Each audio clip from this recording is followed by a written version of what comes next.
Sexual attraction has always been one of the greatest puzzles of human existence. Why do certain people radiate an aura that pulls others toward them without effort? Why do some men or women seem magnetic while others fade into the background? Science may talk about pheromones, hormones, and physical features, but Carl Jung looked deeper. For Jung, attraction was not only about biology, it was about the psyche, the deep structures of the unconscious mind. He believed that what we call sexual magnetism is not simply beauty or charm, but a mysterious resonance between two souls. It is the unconscious recognizing itself in another.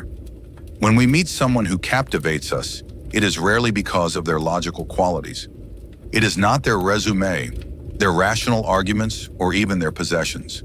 It is something invisible. Jung called this the play of archetypes, the timeless images and energies that live within every human soul. These archetypes shape how we perceive others, how we are drawn to them, and how they awaken parts of ourselves we did not know existed. The man who radiates magnetism is not always the most handsome. The woman who captivates hearts is not always the most beautiful. Their power lies in something deeper, the ability to awaken unconscious longings in those who look at them. They become symbols of something greater: mystery, danger, nurturing, strength, or freedom. This is why Jung said that falling in love is never a rational act. It is an archetypal event. The magnetic person does not attract with logic, but with symbolism. They embody the secret images buried in the unconscious of others. They become the mirror of hidden desires. Sexual magnetism, then, is not about being perfect. It is about embodying an energy that resonates with the hidden depths of another person's psyche. Section 2, the shadow and desire. But Jung's insights went further. He understood that sexual magnetism is deeply tied to the shadow, the repressed, unacknowledged parts of ourselves. Why is it that we are often attracted to people who are different from us, even opposite? Because they embody the qualities we repress. The disciplined man may feel drawn to the wild, chaotic woman. The quiet, shy woman may be captivated by the bold, reckless man. Attraction is often the unconscious crying out, "I want to experience the part of myself I have denied." This is why sexual magnetism is so powerful. It touches the deepest wounds and longings of the psyche. We are drawn not only to beauty, but to what we lack, to what completes us.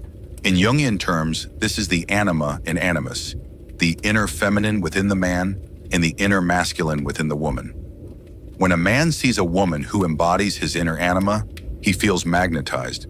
She is not just a woman, she is the projection of his soul's missing half.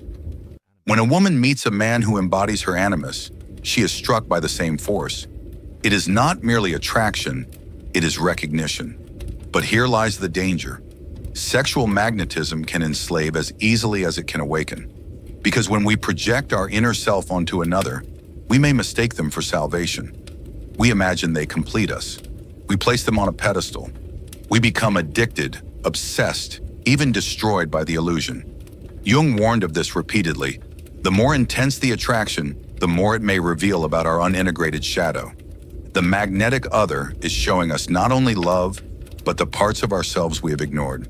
This is why relationships driven purely by magnetism often burn with intensity, but collapse in destruction. The fire of projection cannot last. Eventually, the illusion breaks, and we must face ourselves.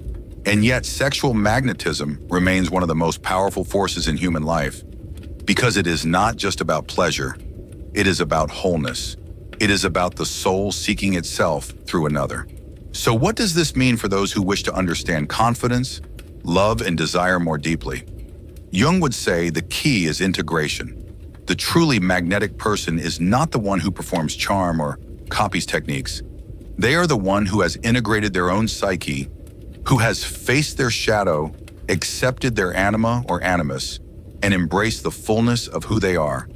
This integration radiates outward as authenticity. Have you ever met someone who seemed magnetic without trying? Their presence alone filled the room. Their words carried weight even in silence. This is the aura of the integrated soul. They are whole within themselves, and wholeness is irresistible. Sexual magnetism, then, is not about tricks, strategies, or manipulation. It is about becoming real. It is about embodying your true nature so fully that others feel drawn to you, not because you seek their attention, but because you radiate authenticity. Jung would remind us, attraction is the soul seeking itself. The more you integrate your inner world, the less you need to chase magnetism, because you will embody it naturally, and so the mystery resolves itself. Sexual magnetism is not a game. It is not performance. It is not luck. It is the unconscious revealing itself through the other, and the confident soul learning to stand whole within that revelation. The lesson is clear. If you want to be magnetic, stop chasing attention. Start chasing wholeness. Stop denying your shadow. Embrace your depth. Become real. And magnetism will follow you silently, irresistibly, like a flame draws the moth.